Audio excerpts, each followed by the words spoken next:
नमस्कार। मैं आर के सोनी क्लासेस पर आपका हार्दिक स्वागत करता हूं।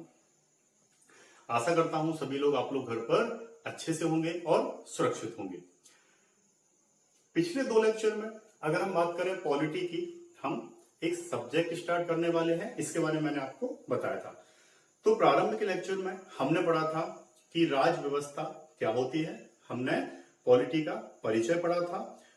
तो पॉलिटी के परिचय में मैंने आपको बताया था कि राज व्यवस्था क्या होती है, कैसे काम करती है, उसके लिए क्या आवश्यक होता है। तो मैंने आपको बताया था उसके लिए एक संविधान आवश्यक होता है, ये हमने पुराने लेक्चर में पढ़ा था। इसके बाद पॉलिटी का हमने सिलेबस डिस्कस किया था, अर्थात पॉलिटी जो सभी एग्जामों में आती है उसका एक सिलेबस हमने डिस्कस किया था कि कौन कौन से टॉपिक आते हैं।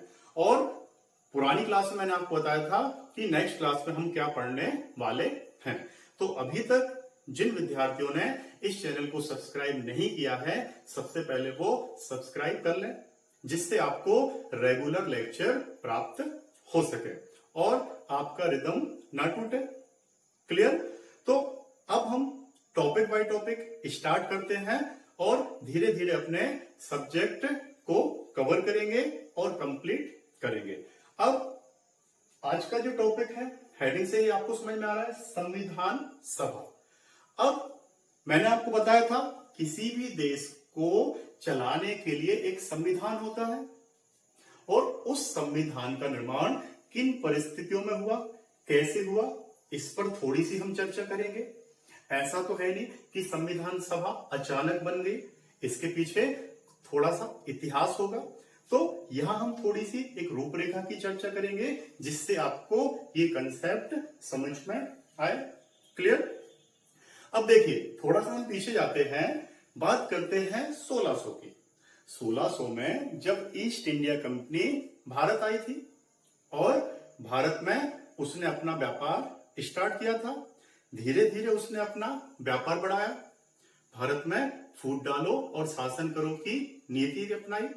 धीरे धीरे उनका व्यापार बढ़ता गया और उनका शिकंजा धीरे धीरे भारत पर बढ़ रहा है। इसके अलावा उसने बहुत सी लड़ाइयां लड़ी भारत के राजाओं से और वो धीरे धीरे क्या हुआ, अपना शिकंजा कसता गया। लेकिन उन लड़ाइयों में जो सबसे आवश्यक लड़ाइयां थी, अगर हम बात करें तो सबसे पहले 1757 की प्लासी की लड़ाई, इसके बाद 1764 की बक्सर की लड़ाई। अर्थात 1757 में जब प्लासी की लड़ाई हुई और भारत के राजाओं की पराजय हुई, तो उस समय अंग्रेज काफी कॉन्फिडेंस में आ गए कि हम चाहे तो भारत को गुलाम बना सकते हैं, अर्थात उस पर शासन कर सकते हैं। क्लियर? अब उसके बाद पहली लड़ाई से कॉन्फिडेंस आ गया था, दूसरी लड़ाई 1764 में। अब जो दूसरी 1764 में हुई लड़ाई, उसका क्या नाम था? बक्सर का युद्ध। अब बक्सर के युद्ध में जब हमारे भारतीय राजाओं की, या फिर हम कहें कि राजाओं की पराजय हुई, तो उस समय अंग्रेज बहुत ज्यादा कॉन्फिडेंस में आ गए और उनको ऐसा लगा कि भारत पर शासन करना आसान है और उन्होंने वही किया। तो ये 2 लड़ाइयां बहुत प्रमुख हैं। अब इसके बाद क्या हुआ कि जब 1764 का युद्ध अंग्रेजों द्वारा जीत लिया गया, तो उसके बाद कुछ व्यवस्थाएं बनाना जरूरी थी, कुछ नियम बनाने जरूरी थे। तो वहां से फिर क्या हुआ, धीरे धीरे कि भारत के लिए कुछ नियम बनने स्टार्ट हुए। और वो नियम स्टार्ट कब से होते हैं? 1773 के रेगुलेटिंग एक्ट से। अब वहां 1773 के रेगुलेटिंग एक्ट के बाद समय समय पर बहुत ज्यादा अधिनियम बने, नियम बने। 1773, 1781, 84, फिर 1800 आपके 13, 33, इस टाइप से नियम बनते गए और वो अधिनियम 1947 तक रहे और 1947 का भारतीय स्वतंत्रता अधिनियम था। क्लियर? ये जो 1773 से 1947 का जो टॉपिक होता है वो क्या कहलाता है? हमारे भारतीय संविधान का विकास। तो इसको भी हम पढ़ेंगे, एक एक टॉपिक, एक एक अधिनियम हम पढ़ने वाले हैं। यहां सिर्फ मैं आपको ये बताने की कोशिश कर रहा हूं कि संविधान सभा का शुरुआत या संविधान सभा की नींव कैसे पड़ी। तो ये धीरे धीरे स्टेप बाय स्टेप हम बढ़ेंगे। अब यहां पर क्या हुआ कि इस टाइप से एक्ट बनने लगे। अब थोड़ा सा पीछे है 1947 के। हुआ क्या कि प्रथम विश्व युद्ध हो गया, द्वितीय विश्व युद्ध हुआ। द्वितीय विश्व युद्ध 1939 से 1945 तक हुआ। अब जब 1945 को द्वितीय विश्व युद्ध समाप्त हुआ तो उस समय जो अंग्रेज थे थोड़े से कमजोर हुए और वहां पर एक नई गवर्नमेंट बनी और उस नई गवर्नमेंट पर दबाव था कि भारत को स्वतंत्र करे, भारत को सत्ता सौंपे। तो 1946 में, कब, 1946 में एक कैबिनेट मिशन आया। सुना होगा आप लोगों ने नाम, कैबिनेट मिशन, जिसका काम क्या था कि भारत की परिस्थितियों का आकलन करना, किसको सत्ता सौंपी जाए, कैसे सौंपी जाए। तो 1946 में कैबिनेट मिशन जो आया उसने क्या किया, एक संविधान सभा बनाने की सिफारिश की और उसी के द्वारा धीरे धीरे क्या बनाई गई, संविधान सभा बनाई गई। मांग तो बहुत पहले से चल रही थी, स्वराज पार्टी ने भी मांग की थी, लेकिन जो अमली जामा है अर्थात बनाई कब गई, आपकी जुलाई 1946 में। किसकी सिफारिश पर, कैबिनेट मिशन की सिफारिश पर। कैबिनेट मिशन के बारे में मैंने आपको थोड़ा सा बताया है। ब्रिटेन ने एक मिशन भेजा था जिसका क्या नाम था, कैबिनेट मिशन। इसमें 3 सदस्य थे। इनका काम क्या था, भारत की परिस्थितियों का आकलन करना, जैसा कि मैंने आपको बताया था। तो यहां तक क्लियर है। ये थोड़ी सी रूपरेखा हमारे लिए आवश्यक है, क्या पढ़ने के लिए, संविधान सभा। अब आते हैं हम अपने टॉपिक पर। क्लियर। अब देखिए, अगर हम बात करें संविधान सभा की तो दोनों शब्दों को देखें, संविधान और सभा। अब देखिए, संविधान सभा अर्थात संविधान को बनाने वाली सभा, संविधान का निर्माण करने वाली सभा, अर्थात एक ऐसे सभा की जरूरत थी जो क्या कर सके, संविधान का निर्माण कर सके, धीरे धीरे उसको बना सके। क्लियर। तो स्थापना कब की गई, जुलाई 1946 में। क्वेश्चन पूछा जाता है कि संविधान सभा का निर्माण कब किया गया, तो जुलाई 1946 को। अब अगर हम बात करें उस समय कुल सदस्य कितने थे, तो 389। कितने, 389 इसमें सदस्य थे। इनको अलग अलग भागों में बांटा गया था। प्रांत से, अर्थात जो ब्रिटिश प्रांत थे उसमें कितने थे, 292। फिर चीफ कमिश्नर एरिया।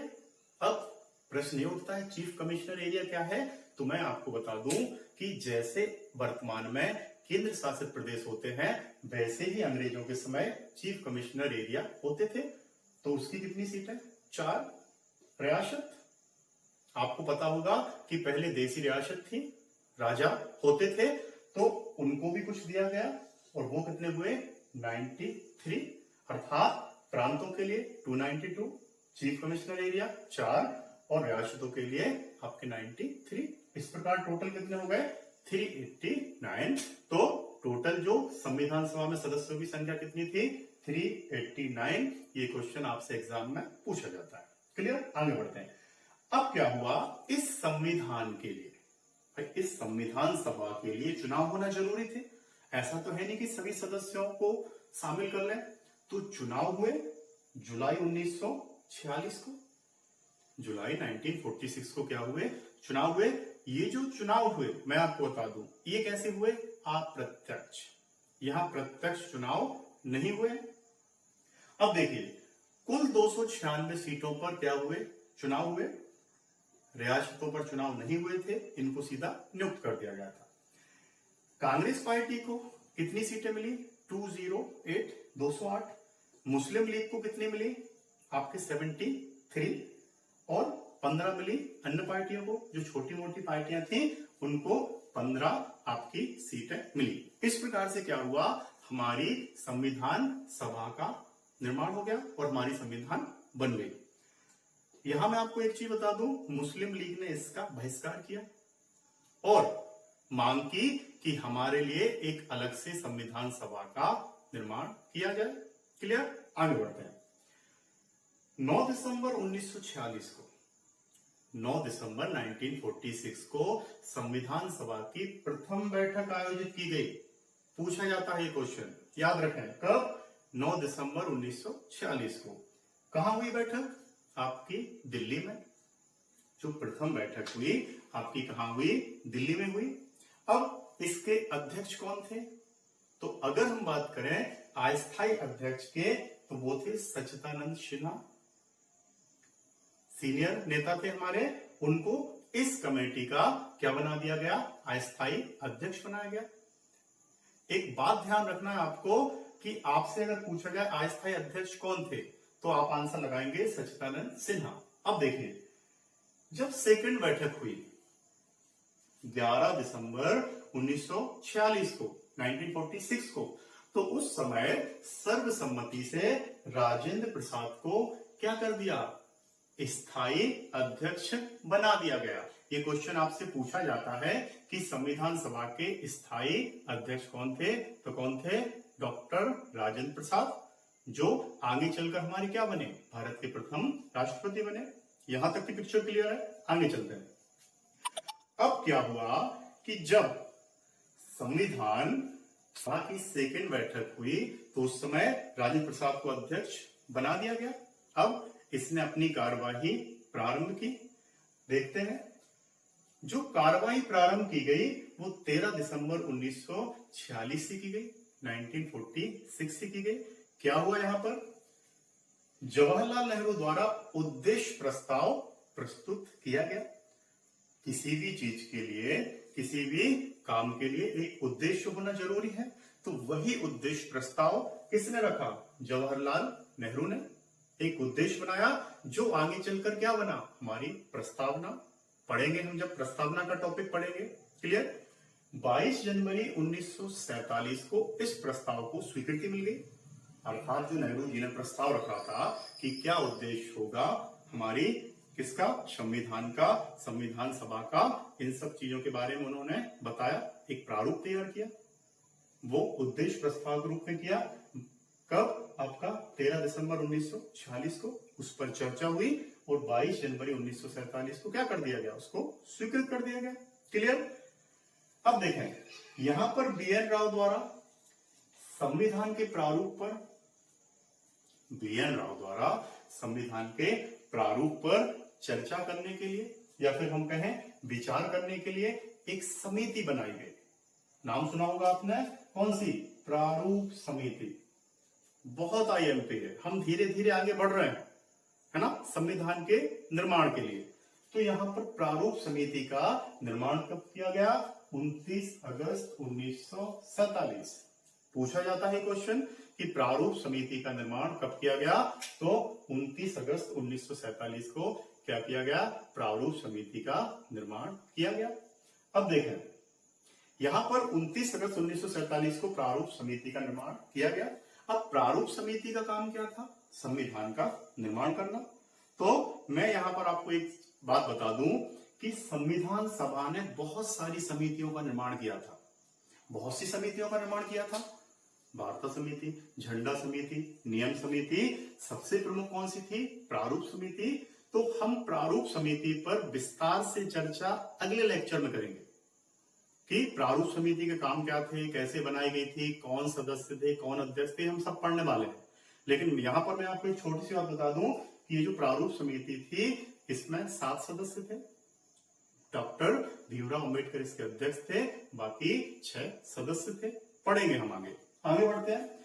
अब क्या हुआ कि चूंकि मुस्लिम लीग संविधान सभा का बहिष्कार कर रही थी और कहीं ना कहीं एक अलग देश की मांग कर रही थी, तो 3 जून 1947 को माउंटबेटन योजना आई। लॉर्ड माउंटबेटन योजना के नाम से आई और 3 जून 1947 को क्या कर दिया गया? निर्धारित कर दिया गया कि भारत और पाकिस्तान अलग अलग राष्ट्र होंगे। अर्थात यहां पर क्या हुआ कि भारत का विभाजन स्वीकार कर लिया गया और आपकी योजना बनाई किसने? माउंटबेटन ने, जिसको हम क्या कहते हैं, मनबाटन योजना। तो अब यहां से परिस्थितियां कैसे बदली? अब जहां 389 संविधान सभा के सदस्य थे, यहां पर अब क्या हुआ, 324 बचे, क्योंकि मुस्लिम लीग के सदस्य कुछ कहां चले गए, पाकिस्तान में, और वहां के लिए अलग सीटें निर्धारित हो गई। तो यहां पर अब टोटल सीटें कितनी बची, 324, प्रांतों के लिए 235 और 89 किसके लिए, रियासत के लिए। तो आपसे क्वेश्चन पूछा जाता है कि शुरुआत में सीटों की संख्या कितनी थी और आपकी विभाजन के समय या 3 जून 1947 के समय कितनी सीटें थी। तो यहां पर ये क्लियर हो गया। आगे बढ़ते हैं। अब क्या हुआ कि संविधान सभा अपना काम कर रही है, उसके लिए उसने बहुत सी समितियां बना दी जो संविधान का निर्माण कर रहे हैं। अब यहां पर हम संविधान सभा की अंतिम बैठक की बात करें तो ये कब हुई, 24 जनवरी 1950 और 25 जनवरी 1950 को क्या किया गया, जो हमारी आपकी संविधान सभा थी उसके अध्यक्ष कौन थे, राजेंद्र प्रसाद, उनको सर्वसम्मति से राष्ट्रपति चुन लिया गया।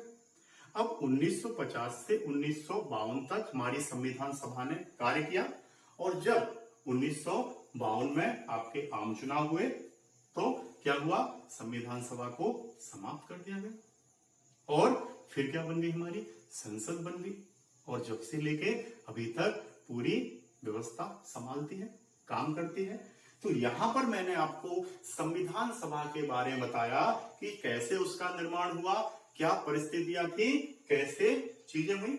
अब यहां पर आपकी 29 अगस्त 1947 से 1950 तक की कुछ टॉपिक है, कुछ कहानी है ना, कुछ चर्चा है जो हम करेंगे। वो कैसे करेंगे, वो हम प्रारूप समिति के माध्यम से करेंगे, अन्य समितियों के माध्यम से करेंगे। फिर वहां हम क्या पढ़ेंगे, संविधान का निर्माण। ये हमने क्या पढ़ा, संविधान सभा के बारे में। क्लियर? तो बहुत सारे बच्चों को ऐसा लगता है कि पॉलिटी बहुत टफ है, लेकिन मैं आपको पहले ही बता चुका हूं कि अगर आप पॉलिटी को समझेंगे तो पॉलिटी कैसी है, बहुत सरल है। पूरी कोशिश मैं आप लोगों के लिए करूंगा कि चीजें आपको व्यवस्थित समझ में आए। तो यहां संविधान सभा के बारे में आपने पढ़ा, समझा, कैसे बनी, कैसे उसने काम किया। इसके बाद हम जो अगला टॉपिक पढ़ेंगे बहुत महत्वपूर्ण रहेगा, संविधान सभा की प्रमुख समितियां, और उसमें भी सबसे ज्यादा फोकस किस पर, प्रारूप समिति पर। यहां हम पढ़ेंगे कि कैसे उसने संविधान का निर्माण किया, कैसे काम किया, कौन सदस्य थे, कैसे क्या चीजें हुई। क्लियर? तो आज के लेक्चर में इतना ही। एक बार फिर से याद दिला दूं कि अभी तक जिन बच्चों ने इस चैनल को सब्सक्राइब नहीं किया है वो सब्सक्राइब कर लें, जिससे आपको कंटिन्यू ये लेक्चर प्राप्त हो सके। तो इसी के साथ अपना मैं लेक्चर समाप्त करता हूं। जय हिंद, जय भारत, धन्यवाद।